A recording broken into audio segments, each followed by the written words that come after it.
sebenarnya sih ini kemarin dipas-pasin aja sih.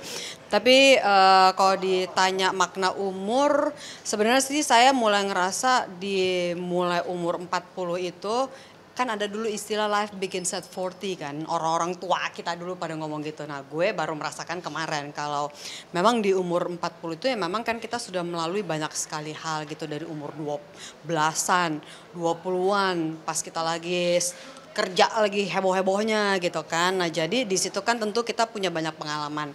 Nah, pas di saat udah mulai 40 tuh kan udah cara pikir kita kan brain developing kita kan juga udah berbeda gitu kan. Nah, disitulah saya mulai ngerasa eh, ada banyak pola pikir yang berubah gitu, menjadi lebih dewasa gitu sih. Tapi tadi aku sempat lihat kalau misalnya kakak tuh menganggap kalau kualitas hidup kakak tuh sama orang lain tuh berkurang, beda gitu sama orang lain. Itu maksudnya seperti apa sih kak? Kan ada yang namanya hukum alam ya, maksudnya jadi kayak di gimana ya, walaupun bukan saya yang bikin dengan secara sengaja, tapi teman-teman yang zaman dulu itu makin lama makin berkurang gitu kan. Again, ini semua yang apa orang zaman dulu ngomong tuh gue baru ngerasa sekarang, oh ternyata benar ya apa yang mereka omongin gitu kan. Jadi secara tidak kita sadari temen yang dulu pergaulan dulu kan gaul banget gitu kan ibaratnya gitu kan. Nah sekarang tuh kayak yang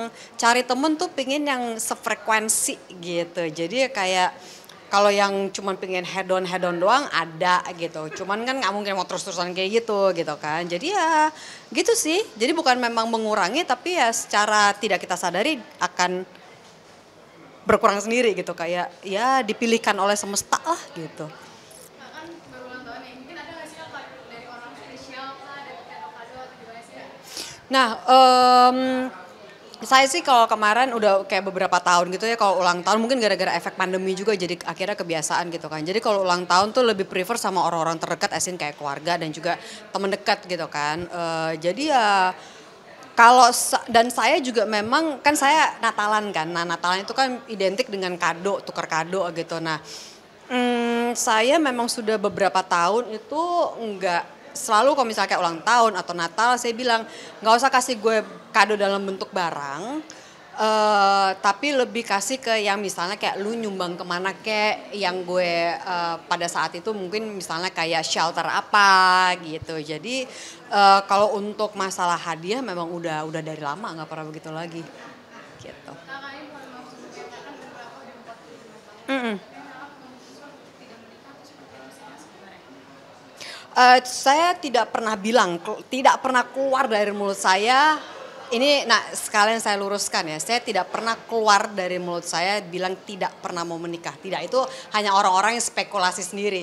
Nah saya jalani hidup, jalanin aja. Karena setiap orang kan itu mempunyai jalan hidupnya sendiri yang sudah ditentukan oleh Tuhan gitu kan. Dan saya belajar dari pengalaman, kalau makin gue paksa kemauan gue biasanya makin tidak akan terjadi. Atau mungkin gue dapat apa yang gue mau tapi akhirnya tidak seperti yang saya inginkan malah jadi kebalikannya gitu kan. Nah jadi makanya sekarang ini ya udahlah terserah Tuhan lah mau bikin hidup gue kemana silakan. Yang penting gue cuma pasrah, gue cuma minta sama Tuhan, Tuhan gue pasrah tolong arahin gue kemana yang menurut engkau terbaik. That's it. Gitu, simple. Simple susah sih sejujurnya. Namanya juga manusia ya, banyak mau. Tapi kalau kakak sendiri mungkin ada nggak sih udah ada teman dekat kak atau seperti apa sih kak? Enggak sih.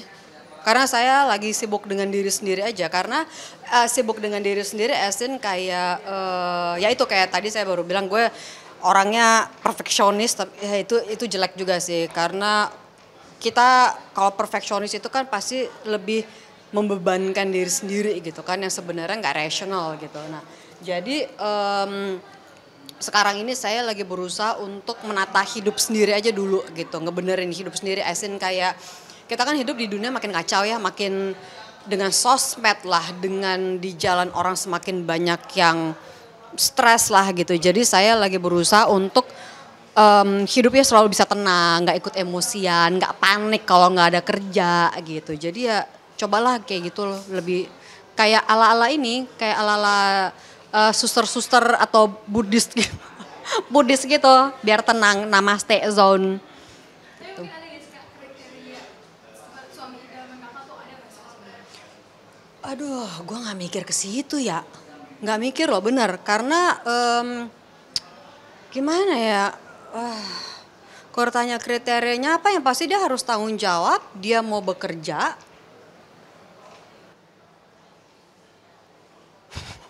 Lama ya gue jawabnya ya, karena nggak mikir. Tapi itu yang udah pasti sih. Hmm. Kakak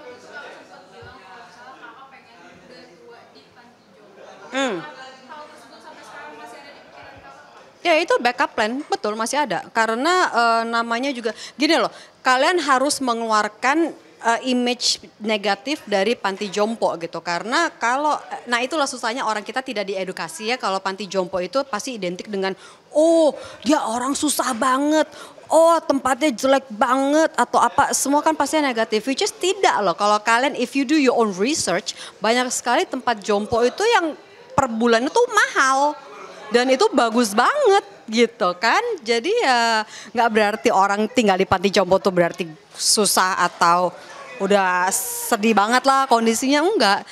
Yes, kalau misalnya tanya masih ada pikiran, masih. Karena itu backup plan saya gitu. Karena saya tidak mau merepotkan orang lain gitu. Itu dari keluarga sendiri kak dengan pihak kakak ini, mereka seperti apa? Ya mereka sih terserah ya, karena kan saya yang jalanin. Mereka paling cuma kasih masukan, tapi ya ujung-ujungnya saya yang jalanin juga gitu. Jadi ya baik-baik aja sih mereka, tapi ya saya balik lagi bilang itu backup plan gue karena gue tidak mau merepotkan orang. Karena kan kita ke depan kita nggak tahu apa yang terjadi dengan keluarga gitu kan. Jangan sampai misalnya mereka lagi harus ada sesuatu yang mereka urusin terus gue kucuk dateng tolong bantu dong atau apa, kan nggak enak gitu. Apanya? Harapan, yang pasti tetap sehat, karena sehat itu mahal banget. Sehat, terus ya bisa selalu tenang pikiran, tenang hati, karena itu juga susah sekali zaman sekarang, terlalu banyak godaan, setan-setan bergentayang di mana-mana. Itu sih, kalau misalnya rezeki, jodoh, itu kan semua balik lagi sama Tuhan gitu kan. Kita, ya itu yang saya pingin, gue untuk bisa selalu tenang begitu, jangan panik.